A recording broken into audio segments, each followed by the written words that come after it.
Okay, let's talk a little bit more in depth about customer service training, just, because it's a little bit different for the clinical team because the environment's a bit different. But, the overall idea is the same. Um, Customer service is extremely important to our practice. Being an expensive fee-for-service practice, really the only reason someone would come to us is because of the experience we're going to provide. Clearly, we think we're going to provide a better service, but to a patient, they don't know a good implant from a bad implant. So, remember, it's more than just what you say to a patient. It's your body language and how you say it, and it's also important that the patient sees it, right? Perceives it. It's one thing to be a great, awesome, compassionate clinical assistant, but if you do it in a manner that the patient never sees, then all of this falls on deaf ears. So we need to make sure that the patient has perceived the level of customer service that we have provided with them, not necessarily just what you do on a daily basis, but you need to make sure that they actually perceive it. How we communicate with patients is going to make or break everything, right? If one step along the way isn't followed correctly and we do something that frustrates or irritates the patient, or if we don't nail it every single time, then we run the risk of either not that patient accepting treatment, but worse, them writing us a negative review on social media, which is absolutely impossible to remove, at least from Google. And effective communication is more than just what you say. Like I mentioned before, it's how you say it. It's your body language, but it's also your tone, pace, and inflection in your voice, right? Like you can make something sound really mean, or you can make it sound super positive. Like, Mrs. Jones, come from the waiting room to the clinical office. Or, hey, Mrs. Jones, would you come from the waiting room to the clinical office? Like something along those lines. Like you can absolutely change how that message is perceived based on how you say it. And then also too, we've got a very interesting technique which is called the cycle of active listening, or the trifecta, or whatever else. I've come up with a couple of names of it, but it's 3 steps. It's validation, redirection, and edification. So let's talk about that next. So validation is acknowledging the patient's concern. So something didn't go on deaf ears. If somebody's nervous, if they're in pain, or if they have a frustration, you don't just listen, you actively listen by responding with validation. So, let's say something bad happened to Mrs. Jones. Your validation would be, I understand where you're coming from, Mrs. Jones. I had this happen to me last year. So, boom, active listening. They know you heard it. And then redirection. This is where you get to change that negative past experience and transition it into a forward-thinking, positive experience with us. So, but you know what, Mrs. Jones, it's not that bad anymore. Technology has allowed us to use really strong topical anesthetics, and it helps decrease the pain. Plus, we offer sedation, blah, blah, blah, right? So now you've taken that past experience that you heard, listened to, acknowledged, and now redirected it into what is next, which is edification. And that's essentially just bragging about us. We're awesome. We know we're awesome, but this is a chance for you to say that the reason this experience is going to be different is because of us, right? And to top that off, Dr. Romani's great. Seriously, extracted my wisdom teeth and I didn't feel a thing, right? So, changing it, obviously, to whatever situation the patient's in, but using that validation, redirection, edification to sort of soften the blow of the reason the patient's there. And it's important because people want to be heard. At the end of the day, every single person wants to talk about themselves. And if you kick back and actively listen, then they're going to get all these things off of their chest. It's really funny because a lot of times patients will be super frustrated, and really there's no solution to the problem other than just listening and hearing them out. And once their frustrations are gone, a lot of the tension's resolved. So we want to stay aggressively positive with these situations, and utilize upbeat tones and positive messages about the edification of our practice. So for the clinical assistant, the first impression is a little bit different, right, than the business admin. They greet them when they walk through the door. We actually retrieve them from the reception room. When you do this, you want to make sure that you have a smile on your face. Clearly, you are enthusiastic, you are happy. You've been waiting all day for this patient, right? And you don't look down at your notes, and you don't put a frown on your face, and you don't act super serious when you're retrieving the patient from the waiting room. You make eye contact with them and you smile, okay?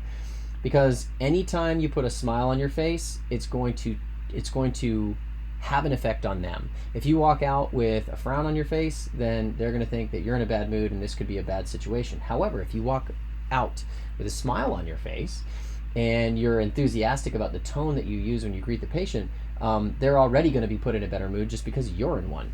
And this doesn't even matter. If you're super late, you still walk out with a smile on your face. Now, you're probably going to apologize for being late, but you're still going to be in a positive mood. So, after walking out to greet the patient, you have a smile on your face. How you greet the patient, the tone, inflection, and pace of your the words that you're saying are very important. So you could go out and you could say, Mrs. Jones, or you could say, Mrs. Jones, right? So like a a positive, uplifting question, right? So if you get a yes, obviously it's a confirmation that you've got the right patient, and hopefully you don't bring back the wrong patient, although this happens sometimes. Our patients are older and sometimes they don't bring their hearing aids. So you could respond now after the patient has acknowledged that yes, they are Mrs. Jones. Hi, I'm Liz. I'm one of Dr. Thousand's assistants. Would you mind following me to the back? Something along those lines. So you can hear it's positive, right? So first, when you're out there, you use this higher pitch tone of voice, right?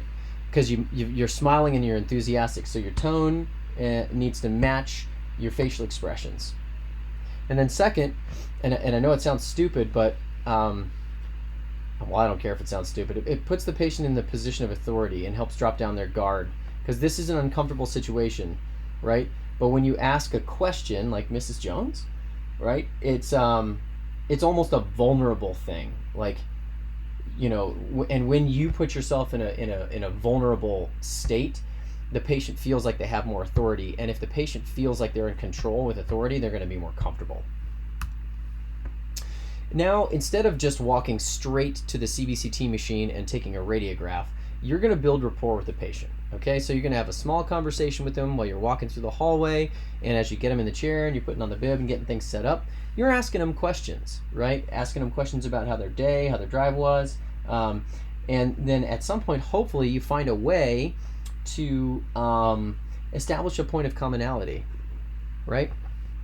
So, you can establish these points of commonality by asking very simple, open-ended, very broad, general questions, and the whole point of doing this is sort of getting a temperature gauge on the patient. You're getting them to talk about themselves, which is also awesome because everybody wants to talk about themselves. And then you're also getting an attitude of the patient as they are in our office. Like, are they in a bad mood? Are they in a good mood? Do they want to move fast? Are they okay with moving slower? And then, if the patient starts talking about some sort of negative thing, then you can quickly interject with your cycle of active listening using the validation, redirection, and edification. Right? All right, let's talk a little bit more in depth about reading the patient and trying to be similar. So I don't want to sound creepy here. A lot of times this is what's called mimicking. Mimicking body language, mimicking tone, mimicking pace and volume, right? But the crazy part is that this works. Okay, so human beings, we're wired to be drawn to things that are similar to us.